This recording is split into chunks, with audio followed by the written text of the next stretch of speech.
ഒരിക്കൽ ഒരു കുതിരയും മാനും തമ്മിൽ വലിയ വഴക്കുണ്ടായി. മാൻ തൻ്റെ കൊമ്പുകളുടെ കരുത്തിൽ കുതിരയെ തുരത്തിവിടുകയും അതിനെ തോൽപ്പിക്കുകയും ചെയ്തു. ഈ അപമാനം കുതിരയ്ക്ക് സഹിക്കാനായില്ല.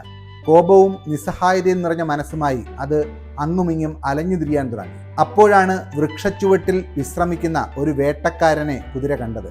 കുതിര അയാളോട് പോയി ചോദിച്ചു, അല്ലയോ മനുഷ്യ, നിങ്ങൾ നല്ല ബുദ്ധിമാനും കയ്യിൽ ധാരാളം ആയുധങ്ങളും ഉള്ള ആളല്ലേ? നിങ്ങൾക്ക് എന്നോടൊപ്പം ചേർന്ന് ആ മാനിനോട് പ്രതികാരം ചെയ്യാൻ സഹായിക്കാമോ? വേട്ടക്കാരന്റെ മറുപടി ഇങ്ങനെയായിരുന്നു, തീർച്ചയായും നിന്നെ ഞാൻ സഹായിക്കാം. ആ മാനിനെ കൊല്ലാനും കഴിയും. പക്ഷേ എനിക്കൊരു നിബന്ധനയുണ്ട്.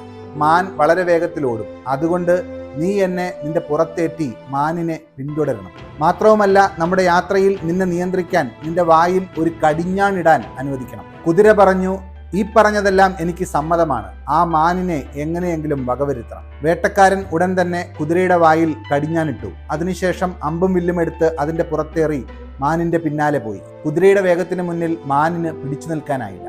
കൃത്യസമയം എത്തിയപ്പോൾ വേട്ടക്കാരൻ അമ്പെയ്യുകയും മാൻ നിലം പതിക്കുകയും ചെയ്തു. തന്റെ വിജയത്തിൽ കുതിരയ്ക്ക് അത്യധികം സന്തോഷം തോന്നി. തന്റെ ശത്രു നിലത്ത് വീണ് കിടക്കുന്നത് കണ്ട് അവൻ ആനന്ദിച്ചു.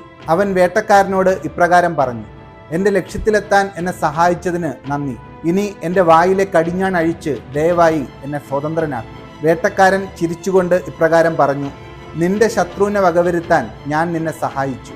അതിന് പ്രതിഫലമായി ശിഷ്ടകാലം ഈ കടിഞ്ഞാണോടുകൂടി നീ എൻ്റെ അടിമയായി ജീവിക്കണം. ഇത് കേട്ട കുതിരയ്ക്ക് ഒരു കാര്യം മനസ്സിലായി.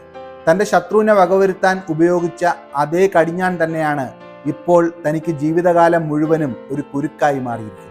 പ്രതികാരത്തിന്റെ തീയിൽ എടുത്ത ഒരു തീരുമാനം തൻ്റെ സ്വാതന്ത്ര്യം എന്നേക്കുമായി നഷ്ടപ്പെടുത്തിയിരിക്കുന്നു. കോപത്തിലെടുത്ത തീരുമാനങ്ങൾ പലപ്പോഴും ജീവിതകാലം മുഴുവൻ പശ്ചാത്താപത്തിന് കാരണമായി തീരും.